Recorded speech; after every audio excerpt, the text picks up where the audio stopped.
Bakit kaya may mga ibang Pilipino, mabuti lang kakaunti sila, na sa halip ay tumulong sa gobyerno, sa halip na tumulong kay Secretary Vince Dizon, ang Public Works and Highway Secretary, na ginagawa ang lahat ng klaseng reforma, pagbabago, para makasuhan, maibalik ang pera, at magkaroon ng tunay na pagbabago sa departamentong nasira dahil sa graft in corruption.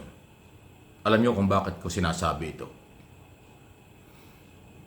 Maraming meron hong mga nag-forward sa akin na kung ano daw ang komento ko at masasabi ko doon sa comment ng ibang mga tao na sinisiraan pa si Dizon. Okay? Parang wala silang tiwala kay Dizon. Meron pang iba masyadong negative, ayaw ko nang banggitin. Yun yung nakakalungkot. Si Secretary Dizon ay inilagay ni Pangulong Marcos sa DPWS. Ang kanyang bilin, linisin. At sa tingin ng Pangulo, si Dizon na makakapaglinis ng korap na departamento ng ating pamahalaan. Dahil sa flood control at iba pang infrastructure. Dahil mula ng aminin ng mga kontraktor at district engineer na 50% hanggang 70% ang komisyon ng mga project. Kaya halos wala nang matira. Pati na yung ghost project ay nangyayari. Kaya ipinapalinis ng Pangulo. Ay bakit mayroong sektor na binabanatan pa ito? Dapat magpasalamat kayo dahil pinalilinis ng Pangulo ang korap na departamento at inilagay si Dizon at ginagawa naman. Nakakaawa nga yung tao. Binabanatan pa kahit pabiro pero masakit yung mga ginagawa ng mga senador. Na namumuti na raw yung buhok, tumatanda na, pumapayat, di na raw pumapagupit. Hindi ewan ko ba sa mga senador, bakit matira sa silip? Eh paano ka naman makakapagpagupit? Paano ka naman makakapag-ayos pa ng sarili mo ay ang talamak na korupsyon sa Department of Public Works and Highway nationwide? Paano iikuti ng isang cabinet secretary ang buong Pilipinas sa napakaiksing panahon? Ilang linggo pa lang, ilang buwan pa lang eh. Mahigit na isang buwan pa lang eh. Hahanapan nyo kaagad na malaking pagbabago? Pero ako, hindi ako spokesman ng gobyerno at saka ni Secretary Dizon. Nakikita ko lang ang kanyang ginagawa. Hindi nagkamali na ilagay siya ng Pangulo. Ginagawa niya ang lahat. Pinapagalitan niya ang mga district engineer, regional director, sa kanyang inspection pag nakita niyang talagang substandard at delay ang project, pinapagalitan niya, pinai-stop niya, tinatanggal ang lahat ng involved sa korupsyon. Talagang nililinis niya ng seryoso. Yun ang kailangan natin. Merong literatong matapang. Alam nyo, hindi biro ang gumawa ng ganyan. Unang-una, 2 taong kalahating mahigit na lang ang gobyerno. Pagkatapos ni Pangulong Marcos, tapos na rin si Dizon. Pero kanyang ibinubuwis ang kanyang buhay para lang ho sa reforma. Pero sa halip na tulungan ng taong bayan, lahat tayo tumulong sa pagbabago, ayaw pa ninyo.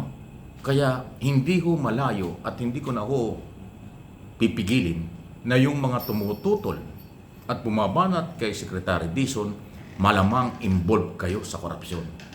Malamang supporters kayo ng corrupt government official. Malamang supporters kayo ng mga district engineer at ng mga contractor. Kasi wala akong nakikitang katinuan ng isip na yung nagbabago at binabagong departamento ay binabanatan pa ninyo sa halip na tulungan. Ganun lang po yun. Kaya tayo pinagtatawanan sa buong mundo dahil Pilipino yung sumisira sa Pilipino. Pilipino ang sumisira sa Pilipinas. Dapat Pilipino magkaisa, iangat ang bansa, iangat ang Pilipino sa buong mundo. Pero bakit yung iba ang negosyo ay manira, mangintriga, magpabagsak ng mga taong matitino? Anong klase naman kayo? Bagay may kasabihan, di natutulog ang Diyos, si Lord na nga ang bahala talaga sa inyo. Pero ako, hindi ako titigil. Kung anong nakikita ko, naobserbahan ko, nakakarating sa akin, namomonitor ko, nababasa ko, meron akong sariling interpretation at opinion sa mga ginagawa nyo. Kahit magalit kayo, wala akong pakialam. Yung gumagawa, ulitin ko, ng mga paninira sa taong matino, sa taong gusto ang pagbabago, yan ay madilim na galaw. Yan yung malabo pa sa tubig ng tubig baha. Malabo pa sa maitim pa sa sabaw ng pusit. iisa lang ang layo ninyo. Kahit matino ang ginagawa, ayaw pa rin nyo. So hindi kayo maka-Pilipino, makasarili dahil gusto nyong palitan ang gobyernong ito at ilagay nyo yung gusto nyo na pakikinabangan nyo, nakakampi nyo, pang sarili lang interes. Wala kayong interes pang kalahatan. Hindi kayo magtatagumpay. Dahil matino ang mga Pilipino. Dito sa korupsyong ito na nangyayari, kapalpakan ng ibang mga senador, kapalpakan ng mga Duterte senador, kapalpakan ng kung sino-sino dyan, nagising ang mamamayang Pilipino. Nagsisisi sila kung bakit nila ibinoto ang pasaway na politiko sa Senado, sa Vice President at iba pang posisyon. Nagsisisi sila. Real talk lang tayo. Sarili kong opinion yan. Pinagsisisihan na kayo. Kaya hanggang intriga at paninira na lang kayo, wala kayong makukuhang suporta. Okay? Mabuhay si Secretary Dizon. Ilang beses ko na rin nakita yan, talagang kawawa nga yung kalagayan niya. Mahirap mag-travel all over the Philippines. Tapos may mga hearing pa sa budget. Pagkatapos nagre-reforma siya sa kanyang opisina. Minomonitor pa niya yung galaw ng lahat ng district engineer, lahat ng engineer, lahat ng project engineer, lahat ng opisyal. Minomonitor niyang personal yan. Ang pasaway kanyang tatanggalin. Kaya dapat suportahan ito ng lahat ng Pilipinong gusto ng pagbabago. Ayan. Ano po ang inyong masasabi dyan? At related dyan sa reformang yan.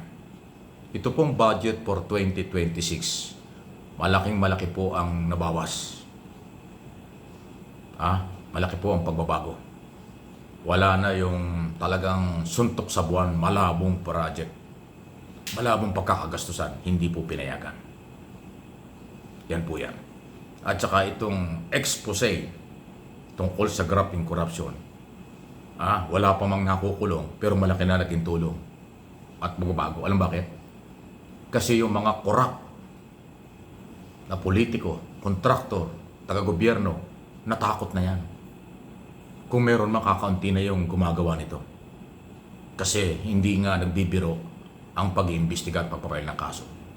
Kaya kahit wala pang nakukulong, pero naalarma sila, natakot sila, dahil seryoso ang kampanya, nabawasan na po ang korupsyon. Maniwala kayo. Kasi kung hindi na-expose itong korupsyon ito, massive ang korupsyon, mas malaking pera mawawala sa ating bansa, sa iba-ibang departamento ng pamahalaan. Pero dahil pumutok itong isyong ito, maraming natakot. Yung nagbabalak maging corrupt na government official, elected o appointed, natakot na. Hindi na yung gagalaw. Kontraktor na tumitira ng 30 hanggang 40%, hindi na rin magagawa nila yan.